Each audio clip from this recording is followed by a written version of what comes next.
जय हिंद। नीट्स का एग्जामिनेशन हो गया है, आंसर की भी जारी कर दी गई है, तो आप बिल्कुल निश्चिंत होकर के न बैठिए। आप लोग अपना आंसर की मिला लिए होंगे और देखिए जब पूरी तरह से रिजल्ट जारी किया जाएगा उस समय आपके पास समय बहुत कम रहेगा और कुछ ऐसे डॉक्यूमेंट्स की ज़रूरत होगी काउंसलिंग के लिए जो आप तुरंत नहीं बनवा पाएंगे, या चाहेंगे भी तो कुछ ऐसी चीज़ें हैं जिसका डॉक्यूमेंट का सर्टिफिकेट जो भी है बनवाने में आपका वो डेट बीत चुकी होगी तो आप नहीं बनवा पाएंगे। तो इसके लिए हम कुछ डॉक्यूमेंटेशन या डॉक्यूमेंट के बनवाने का जो है हम आपको चीज़ें बता देते हैं कि कब कैसे बनवाएंगे और क्या क्या डॉक्यूमेंट की ज़रूरत पड़ेगी आपको काउंसलिंग में, तो आप बहुत आराम से इन चीज़ों को कर पाएंगे। इसको ध्यान से देखिएगा, बहुत काम आएगा आपके।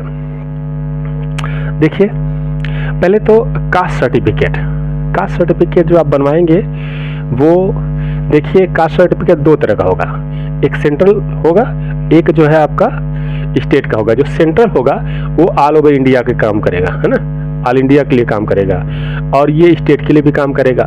लेकिन जो स्टेट का बनवाएंगे वो सिर्फ स्टेट के लिए काम आएगा, है ना, ये सिर्फ जो है स्टेट के लिए काम आएगा। इसके बाद हम लोगों को ये देखने की बात है कि कब बनना चाहिए। 1 अप्रैल 2026 के बाद का ये बना होना चाहिए, है ना। ऐसा नहीं कि आपने पहले का बनवा के रखा है तो काम आएगा। हाँ, ये सिर्फ जो है जनरल और ओबीसी के लिए होगा, ठीक है। बाकी SC ST के लिए कोई खास ज़रूरत नहीं है, आपने पहले का भी बनवा रखा है यानी कि 5-6 साल पहले का है तब भी काम चल जाएगा, ठीक है। ये हो गया। अब डोमिसाइल आप जो है, हालांकि स्टेट का बहुत ज़्यादा इफेक्ट नहीं पड़ता कि आप किस स्टेट के हैं, लेकिन जो है कुछ ऐसे कॉलेज हैं, है ना, जो कॉलेज हैं, सब कॉलेज सब नहीं है, कुछ ऐसे कॉलेज हैं जो सीट जो है रिजर्व रहती है ना, आप देखेंगे सीट रिजर्व रहती है स्टेट के लिए, स्टेट के स्टूडेंट्स के लिए, तो वो स्टेट वाले को मिल जाएगी, बाकी बाहरी वालों को नहीं मिलती है, कुछ रिजर्वेशन मिलता है। तो अब ये हो गया। अब इनकम सर्टिफिकेट देखेंगे, BPL वगैरह है आपका तो वहाँ पर आपकी फीस कुछ कम हो जाएगी। अगर BPL सर्टिफिकेट है, इनकम सर्टिफिकेट आपको बनवाना पड़ेगा। इनकम सर्टिफिकेट 3 से 6 महीने तक, 6 मंथ का ही वैलिड माना जा रहा है, बाकी जो है बहुत ज़्यादा पुराना होगा तो नहीं माना जाएगा, ठीक है ना। यानी कि इसको भी आपको 3 से 6 महीने के अंदर का ही बना होना चाहिए। अब PW आपका जो फिजिकल हैंडीकैप्ड, ईश्वर न करें कि मतलब आपका कुछ इस तरह से हो, अगर मतलब अगर ईश्वर ने कभी इस तरह की चीज़ें कर दी है तो भी आपको इसका बेनिफिट भी मिलना चाहिए, लेकिन ये 40+% होगा तभी माना जाएगा, ठीक है ना। अब आ जाते हैं हम लोग जो है ESIC, है ना, इसका सर्टिफिकेट जब बनवाएंगे तो ये इसकी डेट 30 मई 2026 के पहले का, मतलब पहले ही ख़त्म हो जाता है डेट।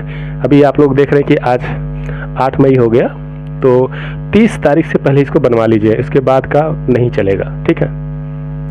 तो इसको 30 मई से पहले बनवा लीजिए और मई का ही चलेगा, इसके बहुत पहले का नहीं चलेगा, ठीक है ना। इसको जब बनवाएंगे तो ये MBBS और जो है BDS के लिए काम आएगा और नर्सिंग के लिए भी काम आएगा, ठीक है ना।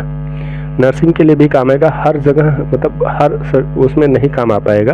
अगर आप सोचते हैं कि किसी और तब जो आपका मेरिट लो हो जाती है तो कोई दूसरा कोर्स मिलेगा तो उसमें ये काम नहीं आएगा, ठीक है। और इसके बाद में EWS, ये जनरल के लिए है और जो है जनरल के लिए खास तौर से है, और जो अगर चाहते हैं किसी और के लिए तो नहीं हो पाएगा। ये EWS इसका मतलब ही होता है इकोनॉमिकल वीक जो है, तो वो जो है उसके मिलेगा, ठीक है। अब इसके बाद हम लोग देख लेते हैं कुछ ऐसे जो है होते हैं सर्टिफिकेट जो आपको मिलते हैं इंटरनल, जैसे हो गया इंटरनल, है ना। इंटरनल इंस्टीट्यूट का देखेंगे, इंस्टीट्यूट, है ना, इंस्टीट्यूट जैसे कि आप BHU में हैं, आप खुद BHU में हैं, या आपका कोई मतलब आपके फादर BHU में हैं, या फिर इस तरह से कोई भी आप जो है इंस्टीट्यूशन में है जहाँ पर आपको एडमिशन नहीं लेना है, अब एडमिशन लेना भी है आप खुद सर्विस कर रहे हैं या फिर आपके फादर ने सर्विस करी हुई है, तो इंटरनल इंस्टीट्यूट के लिए जो है कुछ आपका रिजर्वेशन होता है वो आपको मिल जाएगा। ठीक है, इसके बाद हम लोग देख लेते हैं कुछ और कोटे से मिल जाता है, जैसे कि स्पोर्ट कोटा का भी रिजर्वेशन मिलता है। लेकिन स्पोर्ट कोटा का जो रिजर्वेशन मिलता है उसके लिए ध्यान देने वाली बात है कि हर जगह नहीं मिलेगा, हर जगह नहीं मिलेगा, कुछ ही मिलता है, हर जगह नहीं मिलेगा। स्पोर्ट्स में देखेंगे तो स्पोर्ट का सम कॉलेज मिल जाएगा, कुछ ही कॉलेज है ना, कुछ कॉलेज में ही मिलेगा। 9th की बात कर लेते हैं, स्पोर्ट कोटा में हो जाता है, तो इसके बाद अगर आपको मिल जाता तो अच्छी बात है, नहीं तो आप एक्स सर्विसमैन में भी आपको मिलता है। अगर आप एक्स सर्विसमैन है ना, एक सर्विस के वजह से भी मिल जाता है। एक सर्विस में तब मिलता है जब आप खुद है ना सेल्फ या फिर जो है फादर, आप खुद जो है एक सर्विसमैन हो, जैसे कि इस सिक्योरिटी से होगा है ना, इस सिक्योरिटी से होगा। सिक्योरिटी का मतलब जैसे कि मिलिट्री से है। अगर आप खुद जब जो है आपकी एक सर्विस हो गई है या फिर आपके फादर की हो गई है, तो वहाँ पर आपको कुछ ऐसी सीटें होती हैं कि आपकी मेरिट लगभग बराबर है और उस समय आपका किसी जगह नहीं मिल रही है, तो एक सर्विस के कोटे में अगर कुछ रहता है, कोई सीट खाली रहती है तो आपको मिल सकती है ना। इसका कुछ रिजर्वेशन होता है, वहाँ पर मिल जाती है। हाँ, ये चीज़ें हो गई। अब डिफेंस सेक्टर में अगर आप हैं है ना, डिफेंस सेक्टर में जैसे एयरफोर्स या फिर मिलिट्री या इस तरह से कहीं डिफेंस सेक्टर में है, तो वहाँ पर भी अगर आप ऑलरेडी सर्विस में हैं और सर्विस में रहते हुए भी आपने जो है एंट्रेंस एग्ज़ाम क्रॉस किया है और आपकी मेरिट लगभग बराबर है, तो वहाँ पर आपको थोड़ा सा मिल जाता है इस तरह का कोटा, जो कि आपको एडमिशन दिला सकता है। तो ये है कुछ ऐसे सर्टिफिकेट और ज़रूरी कागजात जो कि काउंसलिंग के लिए ज़रूरी है। और सबसे बड़ी बात है कि जब काउंसलिंग होगा उस समय अगर आप सोचेंगे कि हम बनवा लें तत्काल तुरंत बनवा कर के जमा करें, तो उसमें समय ही नहीं रहता है और वो आपका सीट छूट जाती है।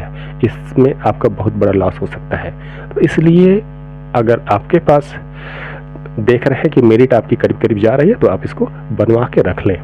बिल्कुल डरने की ज़रूरत नहीं है, आप इसको अच्छे से बनवा के रख लें। और अगर आपको कुछ भी पूछना है तो आप कमेंट करके पूछ सकते हैं।